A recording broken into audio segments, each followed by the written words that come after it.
Welcome to Last in Line podcast, where we are highlighting, showcasing, and spotlighting great leaders of faith who have overcome adversity, cultivated resilience, and served others in a significant capacity.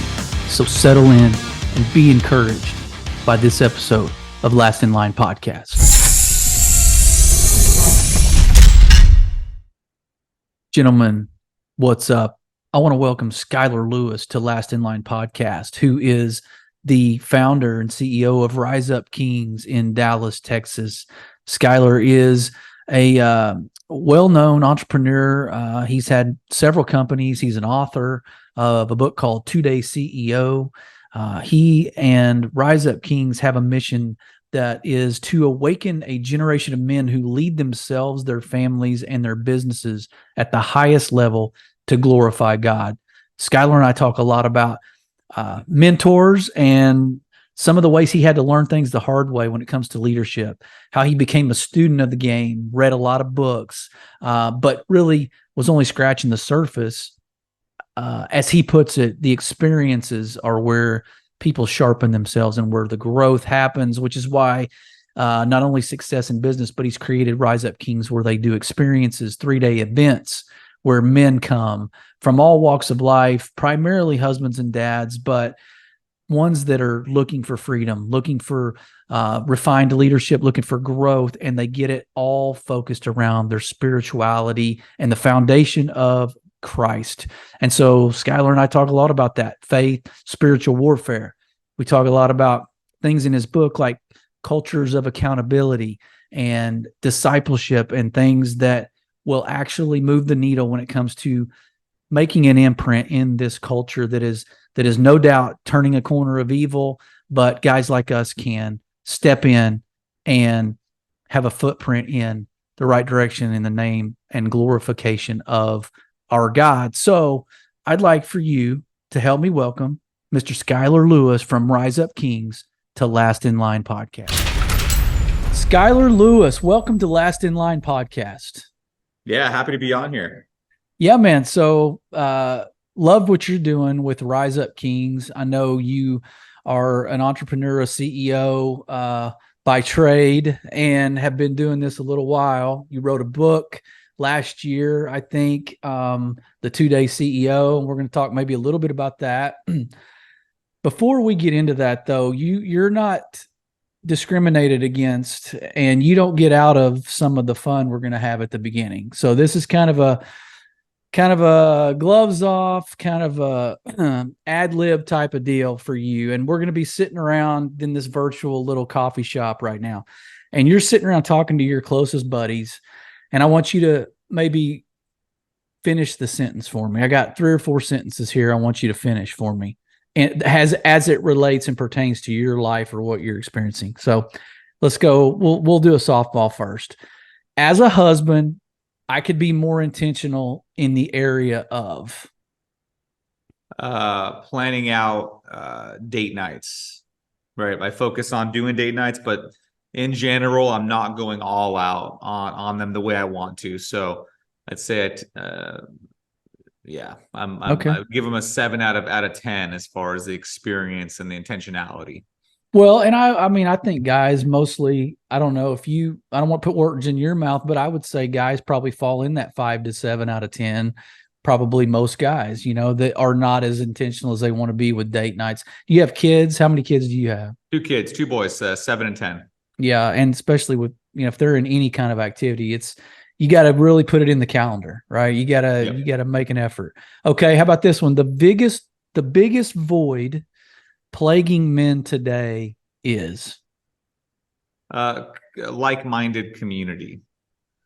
I would say there's a lot of guys out there that feel disconnected and alone in church. There's a lot of guys that struggle not being able to have true community, not just some guys you meet at church and hang out and go have coffee with, but like guys that you can be real and vulnerable with. And so that level of being known, fully known, and the only way you can become fully known is when you actually share all of yourself, all of your darkness, everything that's going on. And so there's a lack of that happening. So a lot of guys not feeling connected in deep community. Yeah. And that's probably, I mean, I would say that's why they come to you for your events and things like that. I would imagine is Hmm. Hmm. they're seeking something like that. And then they walk away with probably more than they even bargained for. We'll get into some of that too. I want to hear more about that. So how about this one? The three keys, and there might be more, there might be less. You can do two or three keys to your success as a leader. Say number one is having a genuine care for the people that I lead. So today we have an event going on, actually one of our refinery events. And so we have a bunch of guys here on our property. We have 16 acres over here in Dallas, Texas, where we run all of our events. And but one of my team members, I could tell they wanted to connect and talk. So I had a conversation with them and really just took 30 minutes out that I didn't have to just check in to see how their life was going. How's their relationship going? What are they struggling with? And so it was really, really powerful. So I'd say care is one. And I don't always do the best at that, but that's definitely been a reason for some success leadership wise. The ability to be strategic. So a lot of people you have tactical leaders and strategic leaders. So my ability to actually be strategic in the way I think about executing a plan. And then number three, I'd say confidence and certainty. There's a lot of leaders that lack true confidence and certainty when they're leading. And so really making sure I'm doing the things in my daily life that give me self-esteem, following through with my own commitments so I can show up confidently with those around me. We have we develop facilitators and train coaches and facilitators. And like I can tell right away who has the confidence and who has a false confidence and who has a true confidence when they walk into a room. So I think that people are attracted to confidence and certainty. Yeah, they for sure are. And you would think vocationally, people would be placed in leadership roles with that confidence already. You would think that not many would be made leaders who are not confident, but I guess that we can't always make that assumption. Now, in the home is a different story, and as a parent and a husband, I'm sure it's a way different story because you're leading the home, but are you? And how confident are you? Because if you're not confident, most likely they're not following if you think you're leading. Mhm. So how about this? I look forward to the day when. These are great, by the way. I look forward to the day when I get to see my boys marry a beautiful, loving, kind-hearted woman. Man, that's good. I'm one out of three for my boys right now. I've got a daughter who's the last of the Mohicans of the four, but my oldest got married last month, and she's gold, and so we're one out of three, baby. We could That's get in the awesome. Hall So of Fame right now if we had to. If the season ended now, we're batting 333. So, love yeah, it. yeah, That's no, awesome. that's a good answer. I get a lot of answers about grandkids. Like I look forward to the day whenever I can see my kids understand what real true love looks like. As a parent, I've done it, but they don't fully get it till they're a parent. So that's a popular answer about their kids. All right, how about this one? The best way, and we only got one more, maybe two more, but probably one more. All right. The best way to ensure your kids own their faith into adulthood is, and let me give you time to think about that, and I'll qualify it for the listeners just a little bit. We can raise them in church, right? But the stat is clear to be 80% or even greater, kind of walk away from that or lose sight of some of that when they go to college. It's a known fact. So they could grow up in church their whole life. And then for some reason, it's not like they turn away from God, but they just stop really living for him, right? They're not doing the same disciplines, the same kind of gravity toward God as much. So there you go. Yep. I would say being vulnerable in my interactions with my kids, around myself personally and around my faith, right? So, meaning sharing the struggles that I have, allowing them to see me as a human as opposed to this stoic father that has all Mm. these judgmental rules that they have to follow, right? So, if I can be in deep relationship, I feel like we've set a good foundation for them, right? They understand the Bible, they understand Christianity, but now they want to see it lived out through me. And right, so their relationship to Christianity has a lot is very tied, is very closely related to the way my relationship with them. So if I have a weak relation, and where relationships are built, they're built on vulnerability and trust. Hmm. And so if we don't have that with my kids, they'll see Christianity as just this religious, Yeah. dogmatic process that they have to follow and that they have no desire to follow because it lacks relationship. Yep. Yep. And that transparency will absolutely look different and take on a more, probably a deeper complexion the older they get. I know that has with me and my kids as they're 24, 21, almost 22, that kind of thing. We can kind of be more friends talking to friends, like guys talking to guys. If we need to get eye to eye on accountability issue, we can have those real conversations. Your kids are in that phase of kind of learning that conversation and what that even looks like to begin with. But I mean, it's good that you're starting that early. I kind of wish I'd have gone back and maybe done it maybe a little deeper earlier. Yeah, I love sharing. I love just being real, man, with my kids. Like a lot of dads want to be the superhero, right? And That's so right. there's nothing wrong. But my kids' favorite stories are the stories I share that when they're bedtime stories. Like Brendan, my oldest guy, he's 10. He loves hearing about the struggles I had. The time I stole a Slurpee at the store, right? The time that I got bullied. The time that I messed up. Like he loves hearing all those stories, and so I want him to just understand that I'm just a human, a faulty human being, right, at my core, and that's why I need God's grace, Christ's grace. And obviously, there's discernment in what you share and when with your Not kids. at all. No, Yeah, right. I mean, I think I've maybe been a little bit too, almost to a point of they're like, "Oh, is he giving me a pass because he did this?" And and I'm like, "No. I did." Well, you got to to share the whole story, right? Because there's That's a right. lesson. There's a lesson inside of each story. That's right. Right. So it's not For a sure. glorified sin story. It's like, hey, dude, this was what I messed up on, and these are some of the consequences that were dealt out from this. And so it just helps them kind of live, to be able to learn from my own mistakes. But it also keeps me real. So it keeps me real. A lot of dads aren't willing to be vulnerable. It's cool that you are vulnerable with your kids because a lot of dads are not. They don't share, right, when their kids are teenagers, the time that they struggled with porn. Yeah. They're not sharing that stuff. And so like I've already started opening that up, like, hey, dude, be careful. Like I've had some issues and challenges because I started looking at this stuff that I shouldn't have been looking at.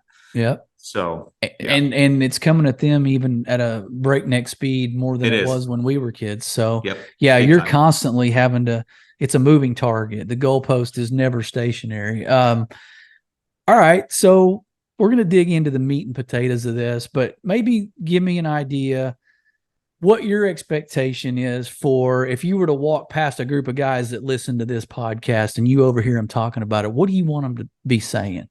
Like, what would be like you walk away and you're like, yeah, I think we hit that out of the park. Those guys got this out of it. Like, what's a walk away win for you today?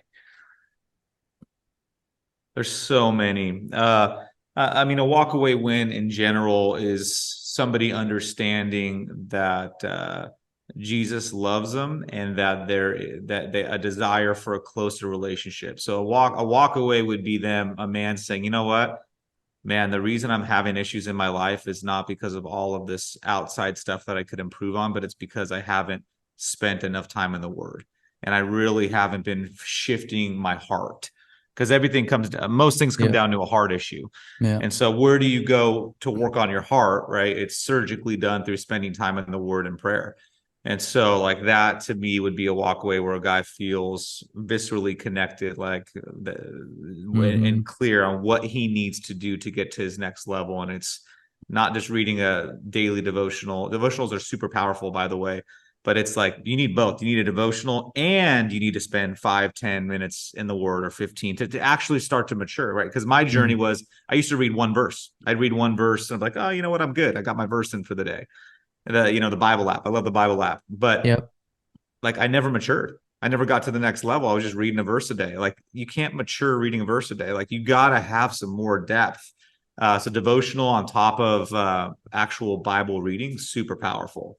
Yeah, and I love that you said that because the Bible even talks about you got to go from milk to meat, right, to solid food. And so, I think we can whet our appetites to a degree, but that's not, like you said, where the heart transformation necessarily comes. It's a good starting point, better than nothing. But so take us through maybe a little bit of your background. I mean, coming up as, teenager, college, that kind of thing, and maybe early professional life. What I'm curious in too, as you kind of parlay into that answer, tell me about your dad and your relationship with your dad. I don't know you. I don't know your dad. So if this pulls off a scab that you don't want to talk about, we don't have to. But I'm interested to know, good leaders like yourself who are successful, that are pouring into other leaders, I know they had somebody out there that was good that they looked at and said, that's what I want to do. Tell me about your relationship there and just kind of your upbringing. Yeah. Well, I can tell you off the bat that I was blessed in my relationship with my dad. He was just overall a good human being, had his flaws. I can tell you my relationship with my father is much different than the guys that come through our events. 80% of the guys that come through our events have had some challenging relationship with their father, like really significant, a dad not being there, an abusive dad. I mean, there's just a wide array, and it's just so prevalent. So I was blessed. My dad just, he flies out to Texas to come visit me from California once a month, just to come visit and to be with us and the grandkids every month. Like he's always just leaves his job, leaves his work just to come spend time. Like that's just who he's been my whole life. He was the guy that when I was partying and messing around and doing crazy stuff at the age of 21, 22, I could call him in the middle of the night at 2:00 in the morning and said, "Hey Dad, could you pick me up? I need a ride, man." And he'd say, "Yep, where you at?" And so he was that guy. That's big. Which I hope I'm that guy. Like, what the F are you doing? Why are you calling me at 2:00 in the morning? No kidding. Yeah. He was just there. So that was cool. That's my relationship with my father. Just a good dude. A little bit more on the softer, quote unquote, weaker side. Didn't have a backbone for a lot of my life.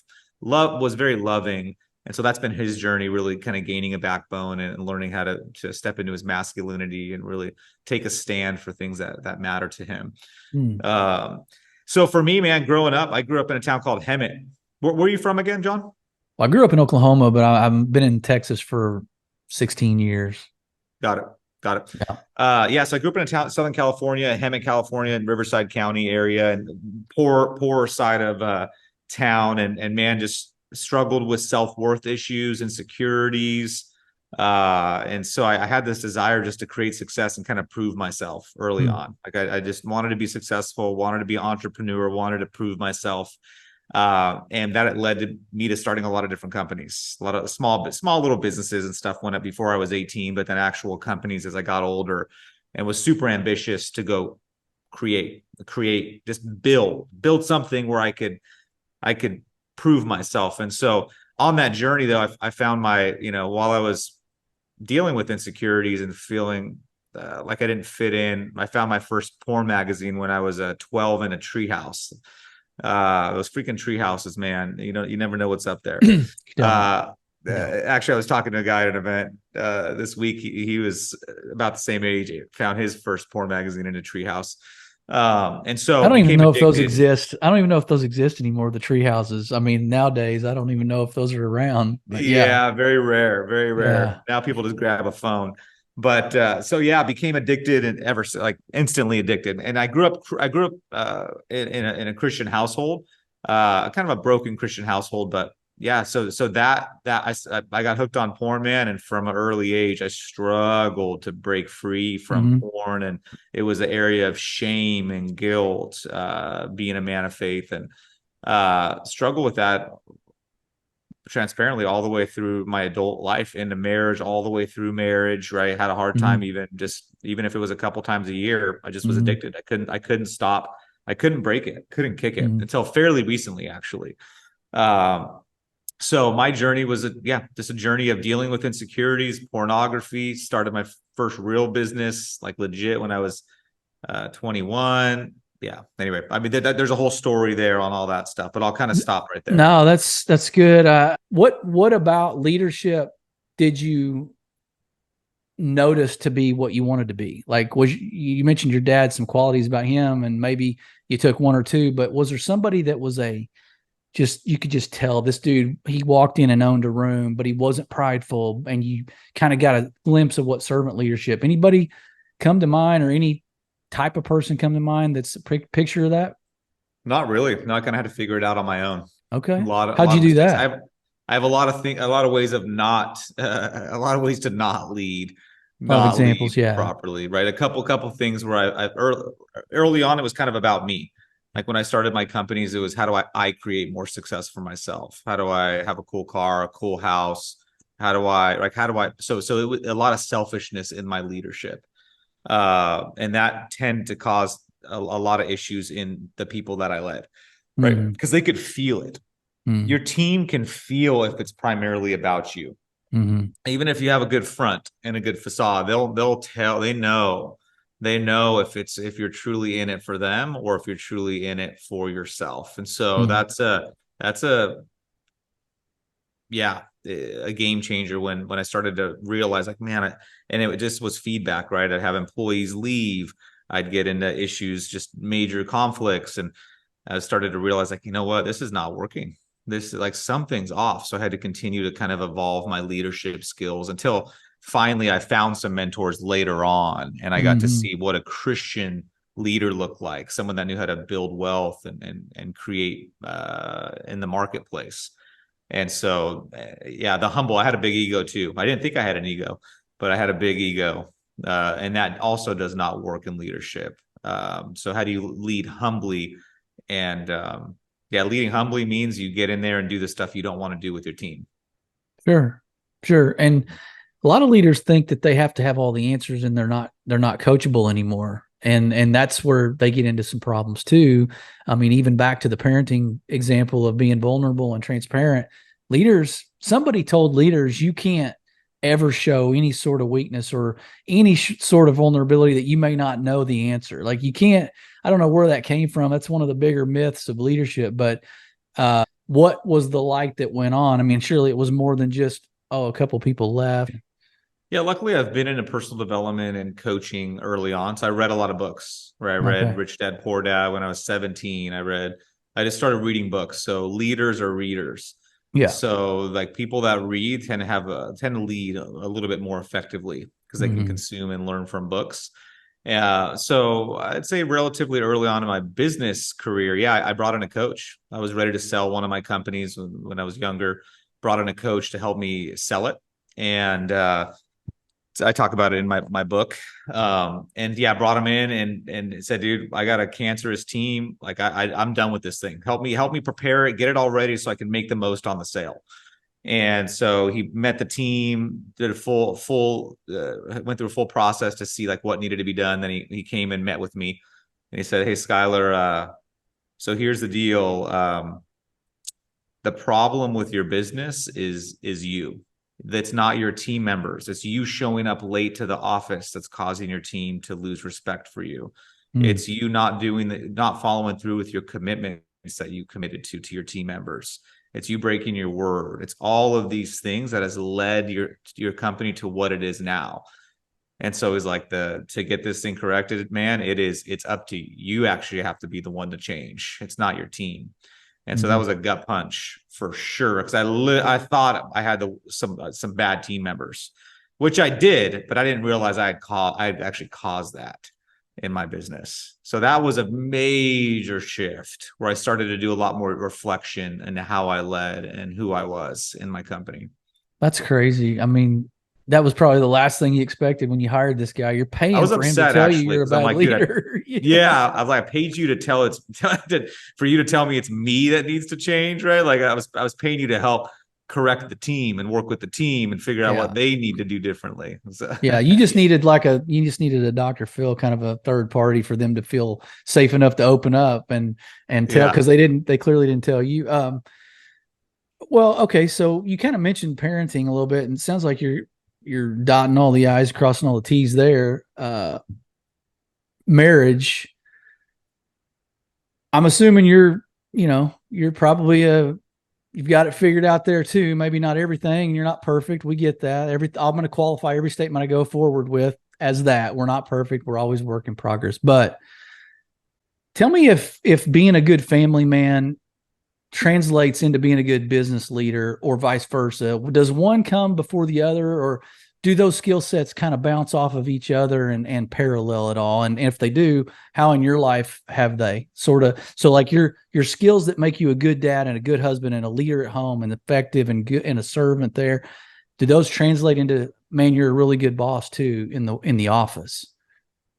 Yeah, we was saying at Rise Up Kings, the way you do one thing is the way you do everything. Right. And so we use that regularly because a guy will cut a corner on an experience or an exercise. And then we get clarity. It's a microcosm in his world that shows that the way he's doing that, right, that's showing up somewhere else in his life. Hey, gentlemen, I want to take a step back from this conversation real quick to just let you know of a free resource I have available coming in the next couple of weeks. All you have to do is email me, lastinlineleadership@gmail.com, and give me your address, email address, and I will send you this resource. It is all about strategic spiritual warfare, learning who our enemy is, what he's about, what his tactics are, and what we have available to fight against him. I want to thank our partners, Uncommon, where they are equipping men to be the husbands, fathers, and leaders we were called to be. Thank you for your support. Thank you for partnering with Last in Line. And let's get back to the conversation we're having with our great guest here at Last. Just a microcosm. And so, yeah, the way you do one thing is the way you do everything. So, man, the way I lead in my marriage, the character that I have in my marriage, the truth that I speak into it, the intentionality shows up in business. And so they're both there. It's what's needed, right, for us to have a better business or have a better marriage always starts with the work that we do on ourselves. It's not waiting for our spouse to change or our employees to change. It always starts with the work that we do on ourselves. So that's been my journey, realizing that. And so, yeah, 100%. When I'm not showing up effectively in my marriage, it does affect my business. When I'm fighting with my wife, it's affecting my career and my professional life. It's in my head. When I know I'm not doing what I should be doing in my marriage, like I'm not being present, or maybe I'm on my phone right when I get home and I'm not connecting with the family, like I know I should be doing something different. And so it shows up, it hurts my self-esteem, it hurts my power, it takes from my power in my business. And so they're completely tied together. Yeah, I mean, I agree 100%. And I wonder, because there is a dichotomy in some guys where they just kind of lead two different lives, right? I have this hat on for 8 to 5, and then I come home and I have a different hat on, or I'm not even wearing the hat because I'm just unplugged, disengaged. This is kind of a two-part question. So transition a little bit into Rise Up Kings, and I love that whole, I mean, I can't believe you don't have the new sign behind you. You may not even be in the same room, but I saw you posted, you got your new sign. It's pretty dope, man. Yeah, pretty pumped on that new sign. Where's that at? I can't believe it's not back behind. Yeah, I know, good, man. Yeah. It's good. But I love all that I see, the content. I mean, you're out there, you're present, and you're pouring into these guys. So twofold question here. What would you say is in corporate America, the guys that come to your events, just dads and husbands, dudes, maybe not all of them are, maybe some of them are single and younger, but what are they coming to you most searching for? And then when they leave and they've grown, what's kind of the biggest kind of takeaway and area of growth you're seeing in these guys that pass through? Yeah, so good. Very rarely does anybody get to dive into an experience that actually transforms them from the inside out. But a lot of guys, we read books. Books are fantastic, except they lack the experience. So it doesn't change you to your core. It's the only challenge with books. Mm-hmm. So guys typically attend our event if they become aware that they are missing something in their lives. Maybe they're not being present with their family, or they realize they're not reaching their potential. They're stuck. Right? Maybe they're stuck at a certain point in business or a certain point in their career, or maybe they're struggling with porn or struggling with some addiction or alcohol or sedating, right? There's just some area that they're clear, like, man, I got to work through this thing. And I know there's a next level for me. So that's really where most men come to our events, and they come to our events because they want to do something that's faith-based too. So I did a lot of secular personal development. Tony Robbins, spent some time with him, a lot of time with him actually, and all kinds of other seminars.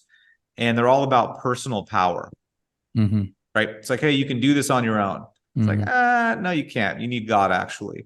So that's most secular personal development. I mean, most influencers, like, so I have to be really cautious with the advice that I take from people that aren't Christians, because it's not it's typically missing a key component of faith. And so it could throw me off. It could totally take me off my faith game. And so I was like, hey, where the heck do I go to level up to a place that's cool? It's not ultra religious, but it's got a foundation of faith. So we created that. So we're a faith-based personal development, like one of the largest actually in the right now that is strictly faith-based. So guys come with that mindset. They come with that mindset. They know something's wrong or missing, and they might be good, but they're looking for great. They're looking for the next level. 90% are Christian, then you would say? Probably 95% of the guys that come through are Christian. And then a lot of guys are on the edge. They're like, not sure. They grew up in a religious household, but it was overly religious. So there's just we have guys that haven't ever read the Bible, but they know there's God out there. And so they usually have a pretty profound experience, actually, those guys specifically. Yeah. So, okay. And then, so the other part of that, I guess, the growth, and I know you were getting to that and I probably cut you off, but other than that sort of said thing that they're trying to overcome, like an addiction or whatever, other than that tangible one clear thing, are you seeing sort of a common thread when they all leave? It's like they have this confidence, like you talked about earlier, or they have this sort of different air about them, or maybe they all grew spiritually. I don't know what you can accomplish in X amount of days, but talk about that. Yeah, it'd be surprising. It's funny. We do a lot of Facebook advertising. It's so funny when I see the comments like, hey, 3 days, you can't change in 3 days. It's like, man, you'd be surprised what God can do to a man in 3 days. Like, are you underestimating the king and what he's capable of? Like, I mean, dude, someone could get in a car accident and forever be changed their entire life. Yeah. Like, you don't need a year to change. You could get it done in a day of deep work that could forever shift you. So it's not, I get it if you're maybe at a convention or where people are teaching on stage, but that's not what this is. We have a bunch of experiences we take guys through. So I think what they walk away with a new level of power and confidence, knowing that they've probably done the hardest thing emotionally and physically and spiritually and mentally they've ever done in their lives. And so they have a whole new level of fortitude that's built, and then a whole new level of confidence. And then they also walk away free. We give them an opportunity to be real through the whole event, and the level of freedom we have guys that have never watched porn ever again since coming through our event, like done. Like that. It's amazing. So freedom is just a power, because your power increases the more you can bring the more you can reduce the darkness in your life. Like you gain more power. And so we just have more powerful, confident, strong, committed, intentional men that step out with some additional skill sets and tools to utilize. Well, I mean, those are a couple of the common things that again, if you can go get that anywhere, right? Go get it, right? Whether it's at Ruck or church or wherever that may be. Like, if you can regain confidence, gain additional power, gain a level of freedom, like, man, search that out. So we just happen to be a hub for that. Yeah, that's good. And I mean, there's no doubt that when you're tethered to some of that dead weight, you are less free, right? You're restricted. And then you start exposing some of the darkness, right? And you start shining some light on it. And then all of a sudden we're like, okay, now I can name that thing. Now I can address it. Now I can kind of cut it loose because I know it doesn't have that authority over me. And so freedom's a big, big word there. That's good. I'd love to, it'd be cool to talk to some guy. I'm sure you get some testimonials after that you maybe put together videos and stuff like that. But do you have a culmination at the end of the 3 days? Do you have sort of this, I don't know, maybe spiritual awakening moment? Do you have sort of this big time of prayer where everybody's kind of, how do you kind of drop the gavel on that event at the end? Would you say, do you have something like that? And that's just for my own personal, I don't want you to give it away if you're totally. If it's a surprise. I won't give it away. So yes, we do. We have some pretty Okay. powerful experiences that we take the guys through on the final 5 hours of the event. So it's 3 days, but it's 14 hours a day. So it's really it's 5 days worth of an event in 3 days. So it Wow. is so yeah, so on the final 5 hours, we do some really powerful That's good. experiences. That's awesome. Yeah, I mean, rite of passage of sorts. So, speaking of rite of passage, I don't talk about this enough on these podcasts, but I wonder, do you have a thought on that? Because it feels like some of that has kind of become obsolete in our culture now, like dads and their sons and rites of passage. And I'm speaking to myself too. Like I don't have necessarily anything ceremonial. Do you find value in that concept? Do you do anything, or do you have anything planned? Obviously your kids aren't quite to that 13 or whatever, but what are your thoughts? I didn't even have that plan to talk about, but since you mentioned that, I mentioned that culmination thing. I wonder, do you have any thoughts on rites of passage and how we bring that back if there's value? Yeah, there's a really good book on that called The Intentional Father. Okay. Really good book. So for those men that are on this, listen to this. That's a really incredible book. And this guy took his son on a journey, I think from started when he was around 10 all the way until he was 18, an intentional journey every week, mentored his son every week until he was 18. And then had a rite of passage when he was 13. A really powerful journey, a very intentional journey. And he shares his whole story around it and all the stuff he Mm-hmm. did. Mm-hmm. So yeah, I'm a fan of rite of passages because I'm a fan of experiences, intentional experiences to shift somebody. So if I can take my son through an intentional experience that creates a new belief system of power inside of himself and strength and confidence, like I'm going to plan that out. And also I'm a fan of trials, right? James 1, Yep. 2, 3, and 4 states, consider it pure joy, my brothers, whenever you face trials of many kinds. For you know that the testing of your faith develops perseverance, and perseverance must finish its work so you may be mature and complete, not lacking anything. So the key to maturity, the key to being whole is through trials, is through the difficulties. Like that's scriptural. So I'm going to facilitate some difficult times for my son. I hope he goes through some trials. I hope he goes through some hard times because like that causes us to lean into God and to get to the next level. If you have the right mindset, if you're not a Christian, then trials are annoying and devastating for you. If you're a Christian, trials cause you to lean into God and actually start to refine you. So yeah, I would say a rite of passage for me would be just a series of trials and some powerful experiences. And really that's kind of what Ruck is partially, is a rite of passage for men. In a way, most men haven't gone through a rite of passage, and so we've created a process for that. Yeah. But yeah, great question, man. I love that question. That's good. No, I need to be more conscientious, and mine are a little older, but I don't think it's ever too late for something like that. Yeah, I mean, steel's forged in heat, right? So heat and pressure and friction and all these things, sharpening knives. I mean, how else do you sharpen a knife but with friction and heat? I got a couple things, and I know we're up against time.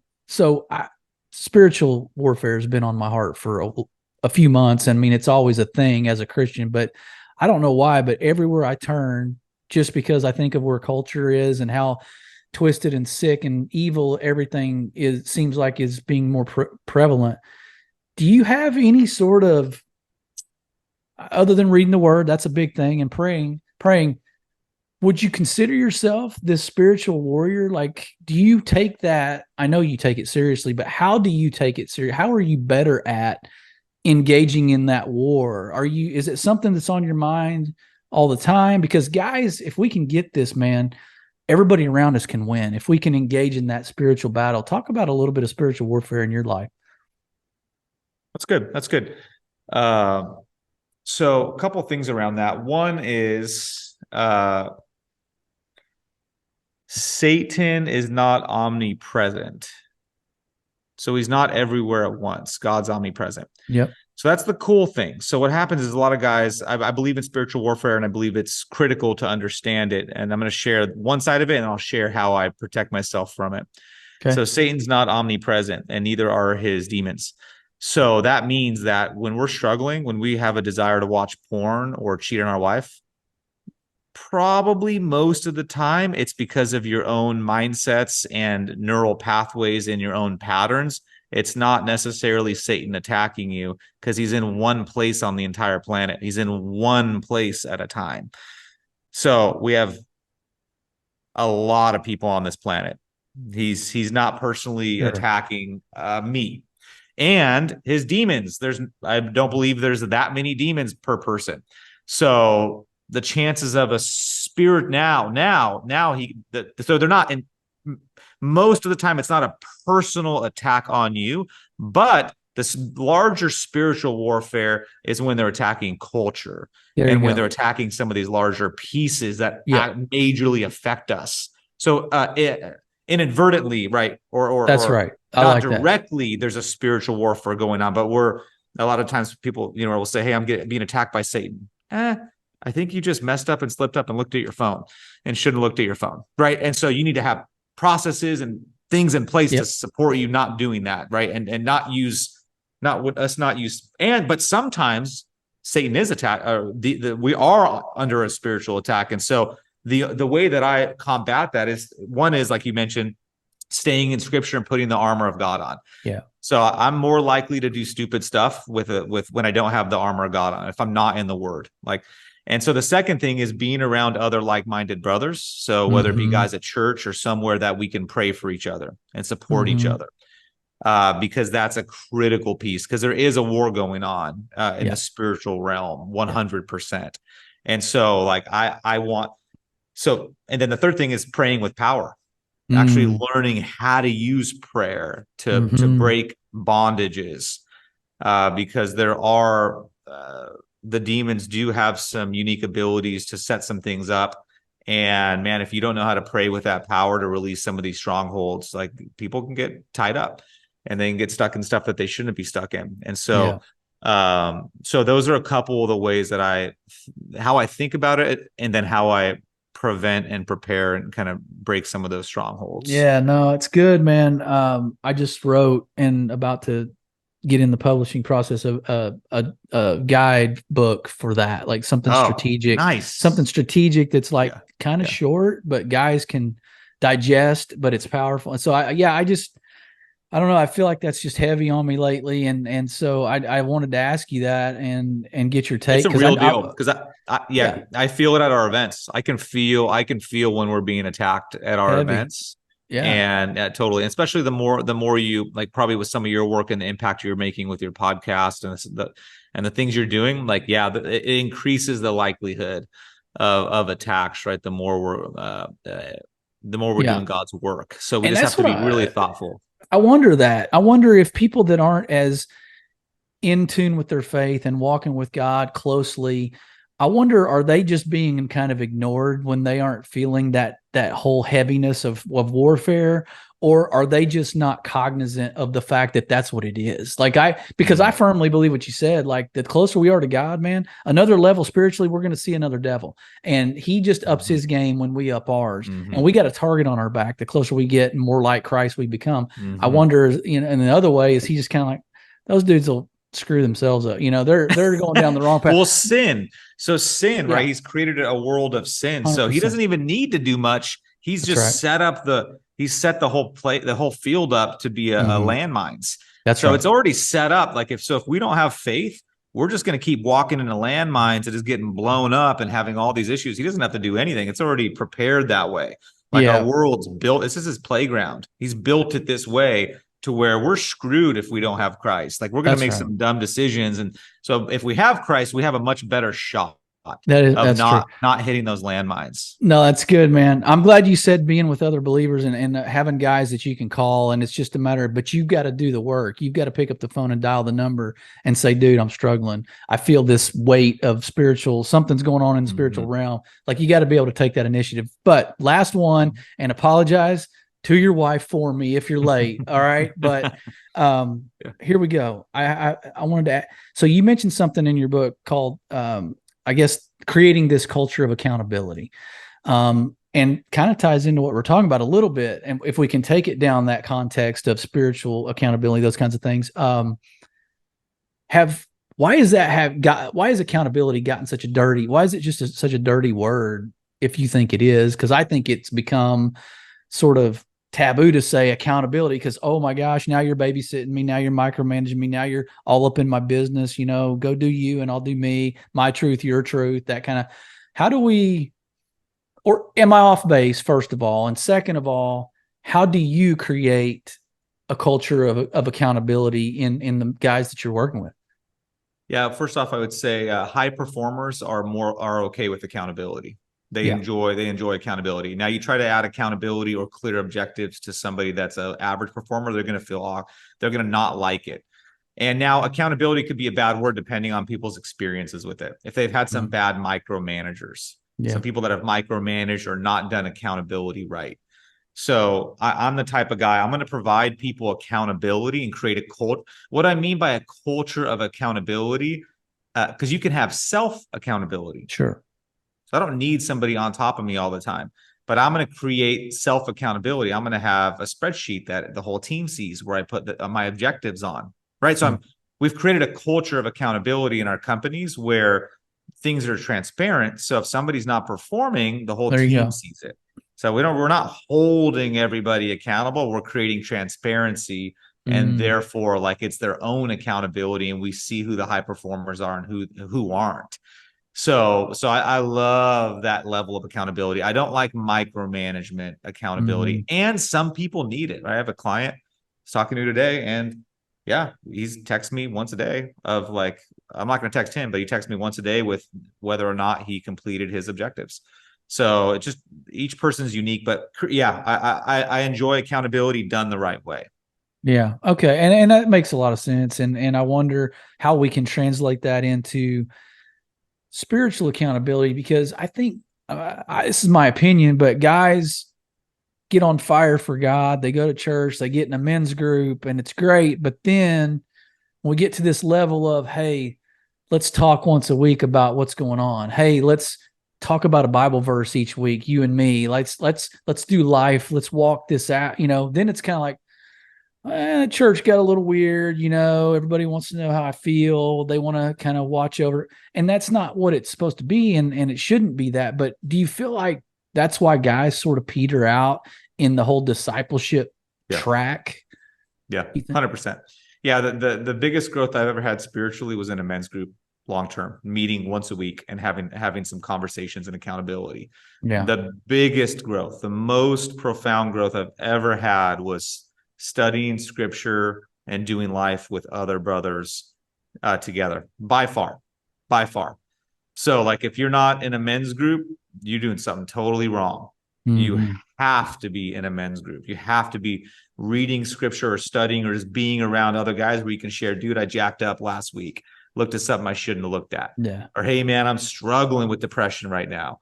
Like, I don't know what's going on. Some guys you can be truthful with, a group of guys, and how you, like, that's my favorite thing to do is launch men's groups. That's what I love, is getting a bunch of men together. We have hundreds. We've had over 1,500 people come through our events, and I love creating groups of men, creating some accountability, creating some community, creating truth inside the group where everybody's real with each other. Yeah. And then creating a process for meeting every week moving forward. And so, like, whatever guys, find it at church, find it somewhere, make sure it's real though. Make sure it's not a fluffy church group. Yeah. It's actually a group of guys that are willing to be real with each other. That's good. No, and don't let me forget, I want to send you a copy of this book that I just wrote once I get it.